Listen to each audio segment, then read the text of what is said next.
ketika diserut itu bukannya cerita tapi bentuk betul hukuman ataupun kekerasan fisik. Jadi aku agak ngiri ini ya, bisa ada kesempatan berdua dengan ngiri banget. Kadang tuh gue jauh-jauh waktu gitu kayak misalnya pagi nih, Bu, telepon. Ya, pasti kaku kan, mau harus sentuh-sentuh segala macam itu menurut ini kan sih. Nah, karena kami kayak pengen banget.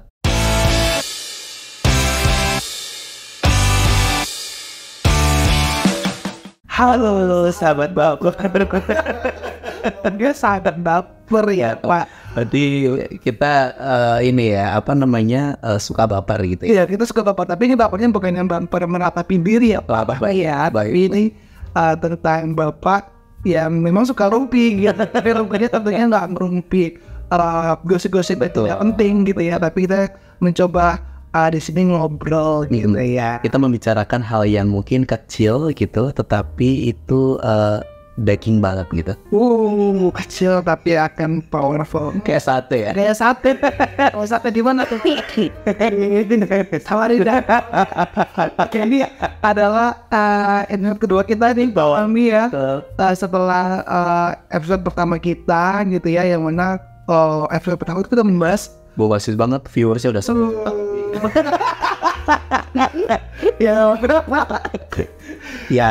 ya begitulah ya, begitu dewinya para bapak gitu ya.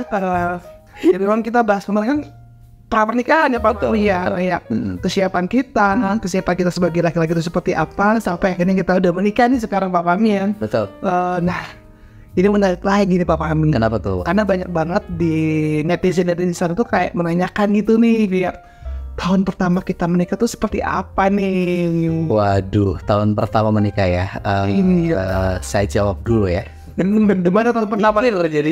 Gimana tahun pertamanya Pak Fahmi nih? Karena kan gini Pak Fahmi, selama ini tuh di masyarakat gitu ya, selalu memberikan bunga-bunga yang begitu indah. Kalau wah tahun pertama tuh pasti indah-indah gitu ya.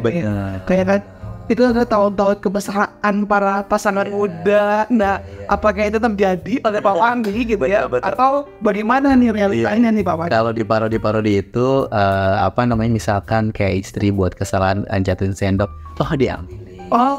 Gitu kan. Terus aku saya ngeliat kayak aduh beda. Tapi begitu udah pulang atau nikah, mata di mana? Gitu.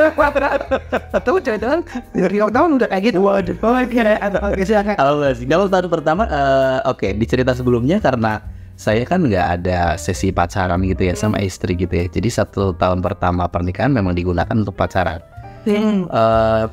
Tapi pada saat itu kayak ada kebayang bahwa kita tuh sama-sama pengen cepat punya anak gitu. Tetapi kodarullahnya 1 tahun pertama itu justru belum punya anak. Jadi di 3 bulan pertama mungkin ya kita nganggep bahwa kayaknya emang ini dikasih sama Allah buat kita pacaran dulu deh. Makanya di 1 tahun pertama tuh adalah 1 tahun yang merindukan sih sejujurnya. Ini udah 8 tahun pernikahan dan kayak pengen balik ke sana karena setelah punya anak tuh nggak ada momen-momen berdua lagi sama istri gitu. Pasti kalau mau kemana-mana harus ngajakin kerucil ya. Dan tahu sendiri kan bapaknya kalau pergi-pergi bersama kursil-kursil ini kan persiapannya kayak udah dibahas gitu.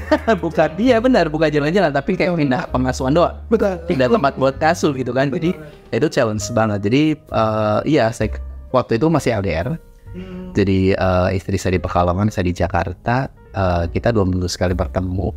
Kadang-kadang istri di Jakarta, kita kemana ke Kebun Raya Bogor lah, ke Monas keliling Jakarta. Begitu juga sebaliknya, tapi kalau misalkan pas lagi saya pulang di rumah kan gak ada apa-apa ya. Jadi kebanyakan kalau saya yang pulang justru malah di rumah aja gitu. Karena kan kita belum punya rumah sendiri, kita masih tinggal bersama orang tua.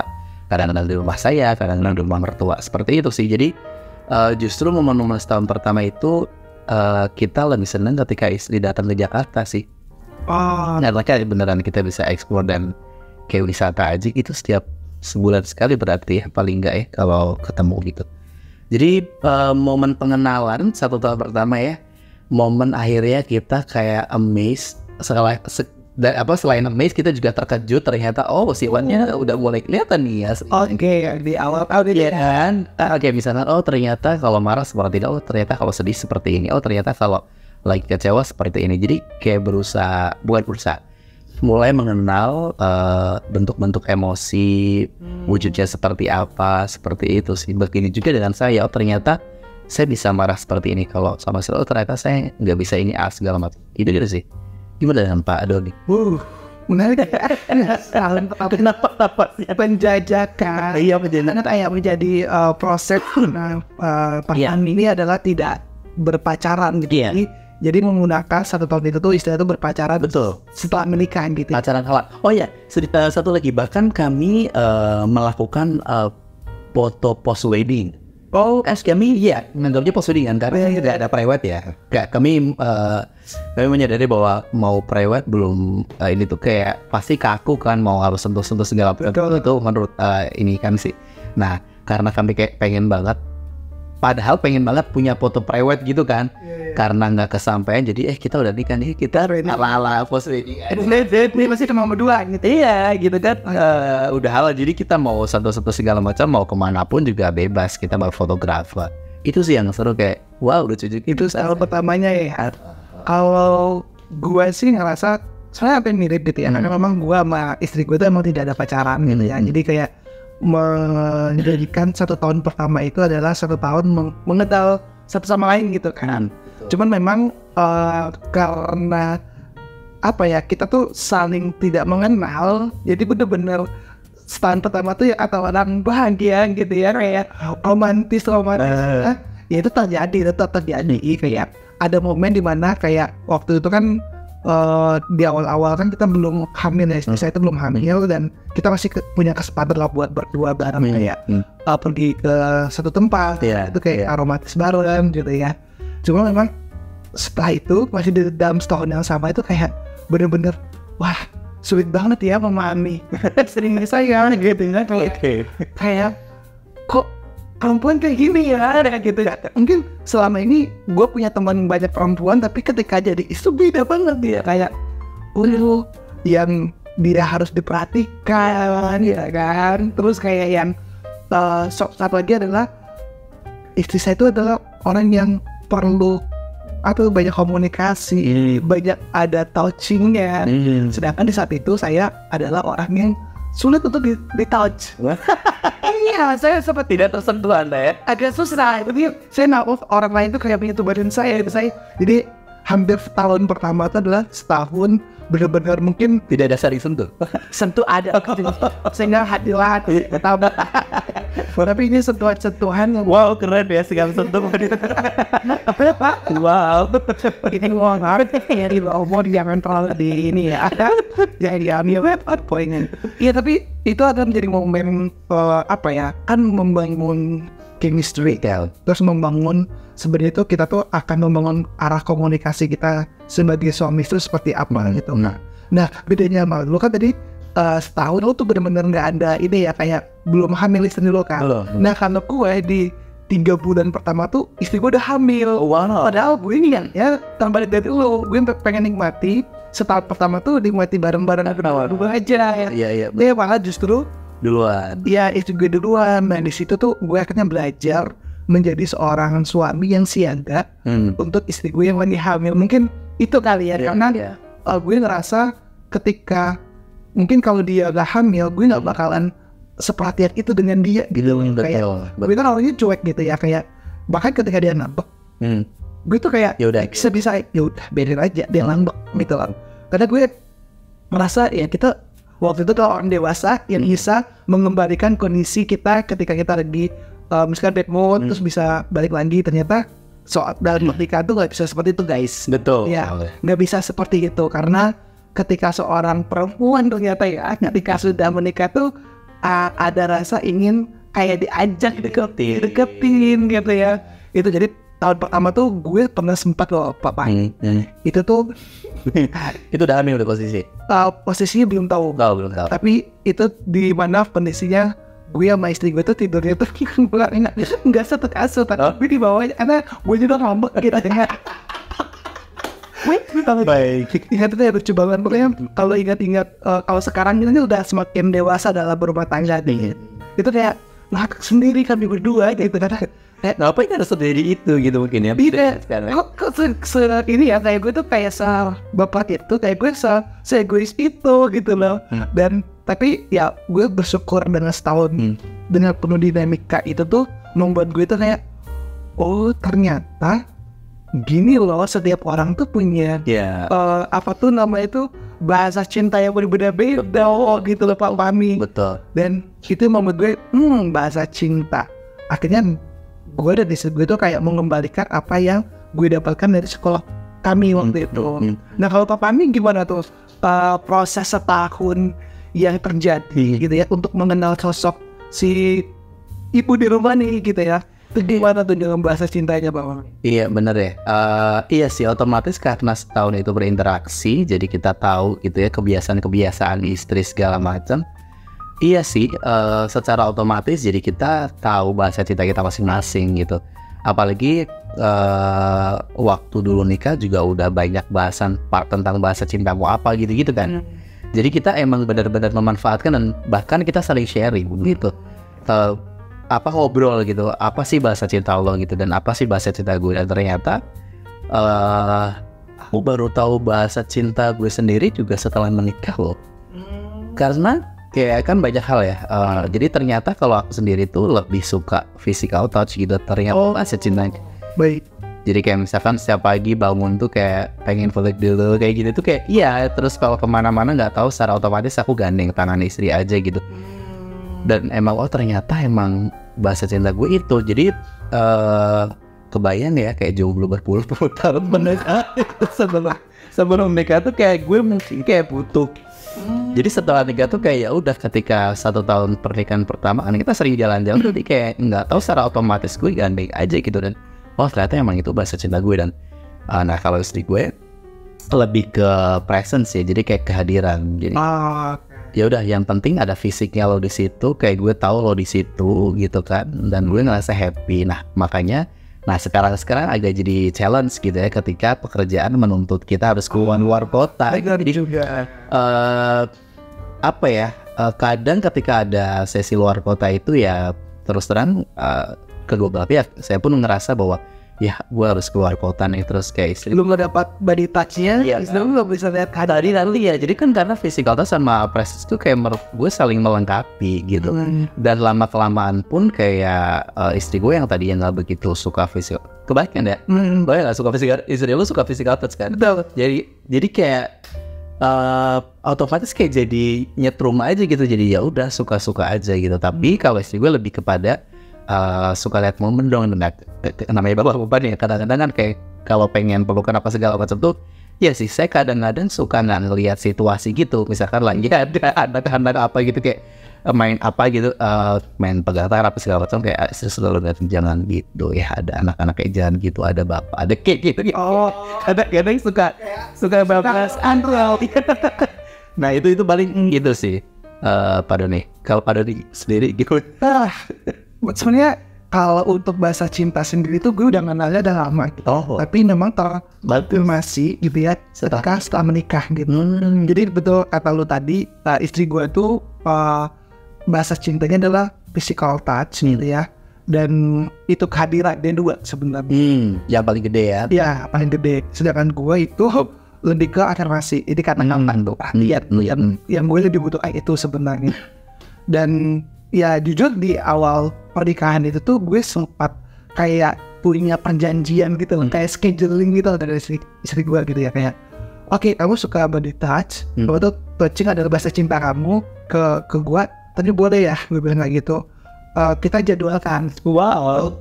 Kadang kan saya mungkin kalau ini di episode pertama yang punya cedera awalnya ketika diserut tuh bukannya cerita tapi bentuk betul hukuman ataupun kekerasan fisik. Jadi memang agak shock ketika ada orang lain tuh menyentuh tubuh gue gitu loh Pak Fahmi.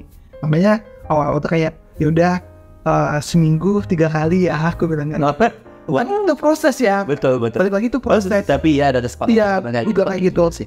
Seminggu 3 kali ya aku bilang gitu. Dan pelan-pelan akhirnya kalau berjalannya waktu sampai sekarang malah justru gua yang ada nawarin yang lawannya percaya istriku lega gitu.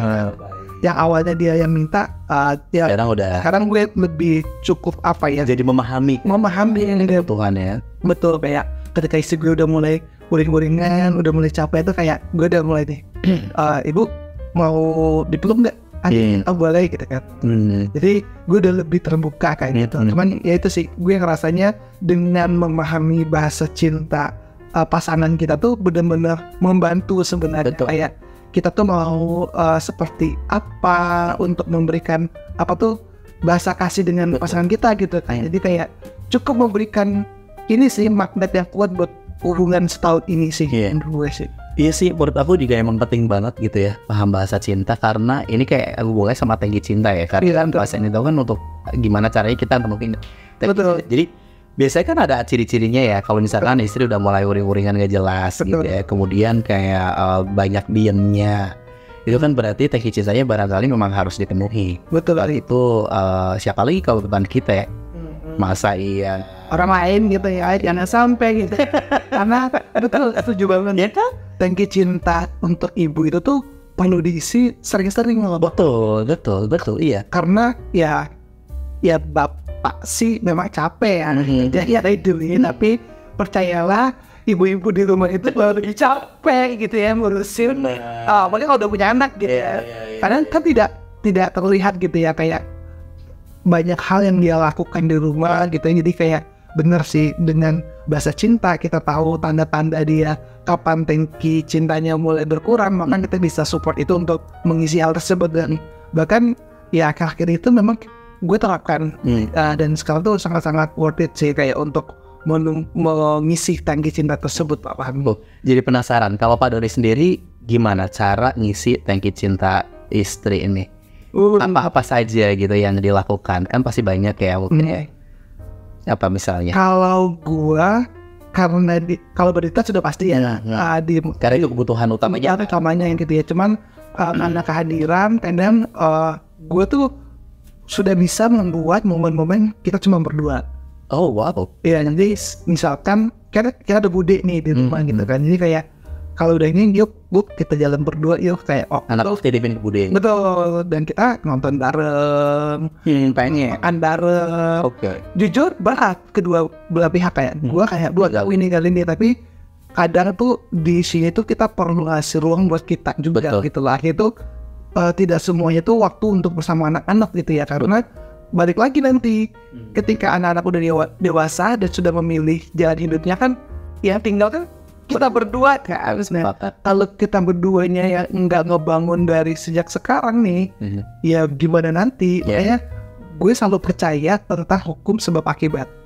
Gimana ketika kita sekarang memproses itu dengan baik, pasti nanti itu akan lebih baik untuk hubungan kami. Jadi kayak ya ini itu tuh kayak nyari waktu berdua, atau sekarang tuh kita meskipun belum konsisten, kayak misalkan istri gue udah capek, ibu mau olahraga nggak? Ibu butuh jalan nggak? Jadi kayak waktu itu gue jalan nih, naik motor bareng, ibu butuh jalan, iya udah jalan, gue tinggalin tuh. Dia tinggal di tempat, gue ngajakin 2 bocil keliling.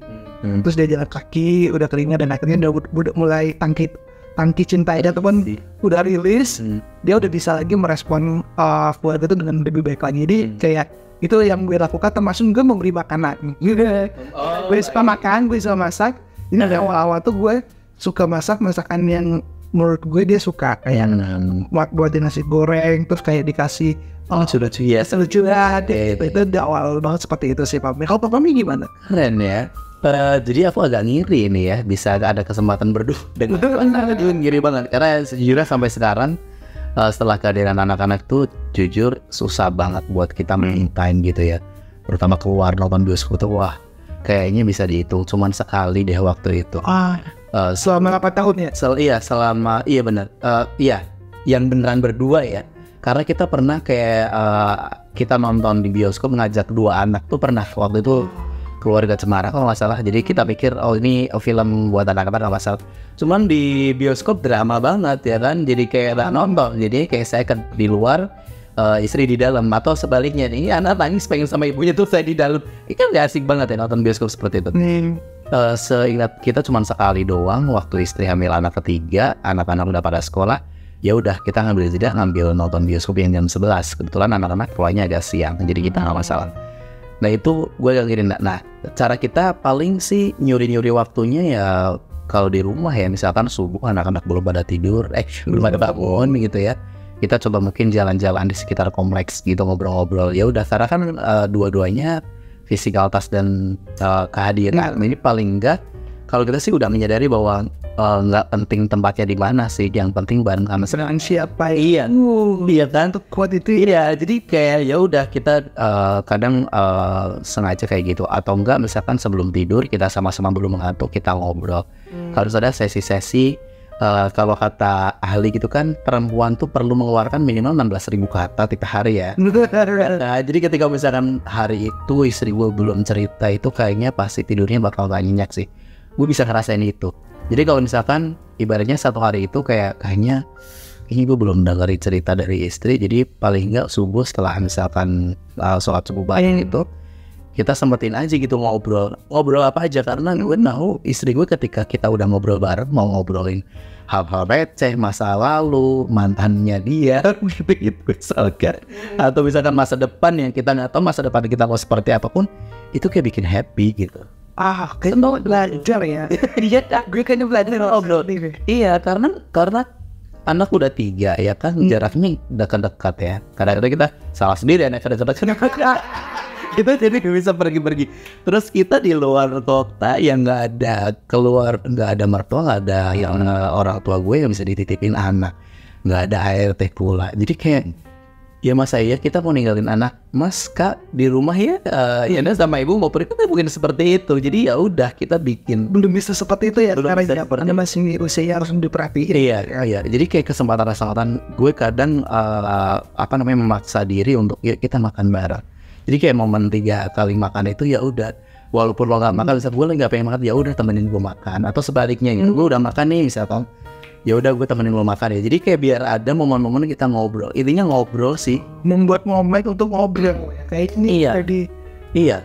Ini gue dapat ini sih insight banget sih dari yang Pak Fahmi diceritakan, karena gue selama ini kalau ngobrol dengan istri itu pasti harus ada topik. Yes. Ya ada bahas gitu. Betul, ada topik yang mau dibahas dan tujuannya apa. Dan gue meskipun gue tahu ya, balik lagi ya, pernikahan itu adalah mengkonfirmasi teori-teori yang kita pahami gitu ya, untuk kita terapkan gitu kan. Sama kayak gue paham perempuan memiliki 16.000 kata ada keluarga, tapi kayaknya gue dari itu minimal Bapak. dari obrolan ini gue belajar sih, ternyata memang menciptakan momen untuk ngobrol itu perlu, dan tanpa harus ada topik yang mau dibicarakan. Betul. Setidaknya kita sebagai pasangan nih, sebagai para bapak gitu ya, itu perlu kayak memancing gitu. Ya kayak, bu mau ngobrol apa aja Pak? Bu. Iya. Dan gue jarang sih ngobrol tuh kayak ya mungkin pernikahan kan beda ya. Sama Pak Fahmi udah 4 tahun, gue masih 3 tahun, dan tapi gue belajar nih gitu ya, ternyata perlu dan penting nih ngebangun obrolan dengan istri di pernikahan awal-awal ini gitu ya. Betul. Bahkan kita pada saat pernah gitu ya, beneran sengaja gitu waktu anniversary ke-6 atau ke-7 juga aku lupa gitu, anak-anak udah pada tidur, aku tuh kan orang yang nggak bisa melek malam ya sebenarnya, tapi ya udah kita paksain buat ngobrol gitu, anak-anak udah pada tidur, terus kita kayak candlelight dinner tapi di ruang makan kita sendiri. Kita nyiapin makanan-makanan kayak spaghetti, apalah, snack segala macam, terus kita bikin ala-ala lilin sendiri gitu kan. Terus kita siapin kayak wheels gitu, isinya kayak nomor 1 sampai sekian. Nah itu mewakili dari pertanyaan. Jadi gue udah nyiapin pertanyaan di luar gitu. Jadi kayak oke, kita mau main-main gitu ya. Udah kita kayak pasang tuh, nomor 5 apa nih pertanyaannya? Oke, pertanyaan buat lo ya ini. Jadi kita beneran bikin satu pertanyaan, dan pertanyaannya itu ini kesepakatan sih, boleh di-share duluan. Kalau gue waktu itu di-share duluan biar kayak paling enggak ketika dapat pertanyaan itu udah nyiapin mau jawab apa gitu ya. Itu ya udah di situ kayak mau ternyata banyak yang baru gue dengar saat itu. Karena kalau misalkan kita nggak sengaja bikin momen ngobrol, kita mungkin nggak akan tahu punya cerita itu gitu kan. Jadi menurut gue penting sih untuk kayak gitu, ngobrol. Jadi dari obrolan kita juga gitu ya bahasanya dalam pernikahan awal gitu ya. mungkin setahun pertama. Bahkan kalau kata orang-orang dulu gitu ya yang pernah gue dapetin tuh kayak, lu kalau bisa menjaga pernikahan 5 tahun pertama tuh lu akan ngelewatin badai tersebut gitu ya. Kalau lu kan udah ngelewatin nih badai pertama gitu ya. Kata orangnya. Ya kan ya. Padahal setiap ada badai ya. Gak cuma 5 tahun, tiap tahun pasti ada. Betul. Dan ya kan masih tinggal tahun gitu. Tapi dari obrolan ini tuh memang buat siapapun ya, buat para sahabat damper gitu ya yang ada di luar sana, bahwasanya ya pernikahan awal itu tuh ya ketika ada badai nggak apa-apa gitu. Itu adalah suatu hal yang lumrah aja dalam pernikahan. Betul, wajar, bahkan harus ada badai kalau gue bilang. Betul. Malah kalau tenang malah bingung ya. Ya sehat apa enggak? Benar. Betul. Karena di saat ada badai itu, dimana kan adrenalin kita terpacu, kita jadi mikir gimana solusinya, kita jadi lebih kenal diri sendiri dan juga pasangan. Itu yang lebih penting sih. Bahkan ini tips dari kakak gue waktu itu ya, di awal-awal nikah gue itu kakak gue bilang, lo udah pernah berantem belum sama istri lo? Kenapa harus berantem gitu kan? Tapi gue ngambil insight, iya sih benar juga ya, kalau kita nggak berantem kita nggak tahu kebutuhan istri kita apa, kita nggak tahu mau kita tuh seberapa, karena kan kita susah untuk menguapkan diri gitu. Itu apa sih apa yang gue pengenin, apa yang istri gue pengen, kadang-kadang nggak terjadi ketika nggak ada perbedaan. Jadi pertikaian gitu ya. Ya, karena badai itu menjadi satu hal yang sebab itu kalau dibilang penting, ini penting. Iya. Dan itu memang menjadi proses buat para pasangan muda itu tuh berproses kembali lagi ya, berproses untuk memahami satu sama lain. Memang ketika gue pun ngerasain itu Pak Wahmi. Jadi ketika kami berdua tuh berantem besar, saling gontok-gontokan kayak ya gue pengennya A, dia ngomongnya B, dan akhirnya kita saling memahami dan nangis bareng dan akhirnya saling mengerti. Sekarang dan ya ketika ada badai yang hampir mirip tuh, kayak kita bisa melewati itu dengan jauh lebih tenang dan tidak tergesa-gesa untuk memutuskan keputusan yang impulsif, dan akhirnya itu merugikan keduanya kayak gitu. Anak-anak pasti kalau betul. Dan itu sih, jadi memang obrolan ini tuh membuat gua refleksi ya, kayak ternyata kita perlu nih untuk mengenal bahasa cinta gitu ya pasangan kita, terus bagaimana memahami bahasa cinta itu dalam bentuk komunikasi seperti apa gitu ya dengan pasangan kita. Dan tadi tuh membangun obrolan tuh penting banget tuh. Harus diusahakan, baik mau disengaja ataupun ya udah topiknya boleh apapun. Bahkan tuh setiap hari pun nggak apa-apa sebenarnya. Harus tiap hari dong ya, karena dia ada 16.000 kata minimal ada sahabat dapur ya.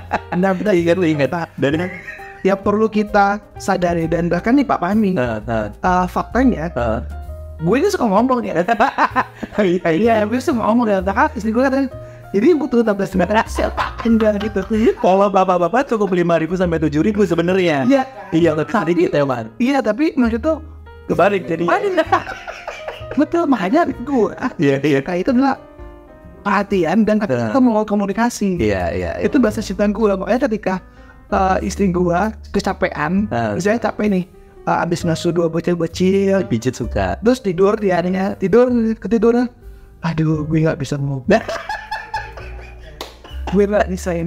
Nanti rasanya ya, gue terus iya. Ya udah tidur deh. Ya, gue bahasa gue kata-kata belum keluar. Iya, karena gue pengen ngobrol gitu kan. Kayaknya pengen ngobrol sudah. Kadang tuh gue jauh-jauh waktu gitu kayak. Misalnya pagi nih, Bu, telepon. Ayo ngobrol ya. Di tag dulu ya. Tadi ya, bahkan sebenarnya itu ya, balik lagi semua teori-teori yang ada terkait tentang bahasa cinta, bahkan termasuk jumlah kata dan yang dibutuhkan laki-laki dan perempuan. Terkadang dalam pernikahan itu tidak semuanya bisa 100% seperti itu. Satu sih. Contohnya kayak gue gitu yang memang suka ngobrol. Ternyata kebutuhannya lebih banyak. Ya, di sini gue ternyata lain gitu. Fair aja kayak gitu. Dan istri gue pun memang ya dia butuh banyak ngobrol dengan penyaluran yang berbeda gitu ya. Tapi lagi-lagi di sini perlulah menurut gue ngobrol dengan pasangan kita. Iya, biar saling paham lebih enak lagi ngobrolnya, komunikasinya. Karena emang salah satu kunci penting katanya sih emang komunikasi ya. Nah, komunikasi itu komunikasi sih, dan bahasa cinta itu bagian dari komunikasi menurut gue. Iya sih penting banget. Betul. Tentang bahasa cinta. Karena kalau komunikasinya nggak dibenerin, bakalan ya kacau gitu. Betul. Kita Iya. Betul. Pengen 1 jam lagi tapi kayaknya kita waktunya udah ini kayaknya tuh bakal bahas di episode iya, main part 2 kita lihat bahas cinta. bagaimana sih komunikasi yang bener, ya membangun komunikasi yang Menarik. iya, karena tadi Pak Fahmi sempat bilang kan salah satu bentuk komunikasinya kan dengan pakai permainan. Iya. Dan kadang saya pernah lakuin itu tapi akhirnya kayak nggak konsisten aja. Merasa kalau dulu tuh kami punya refleksi bareng tiap bulan.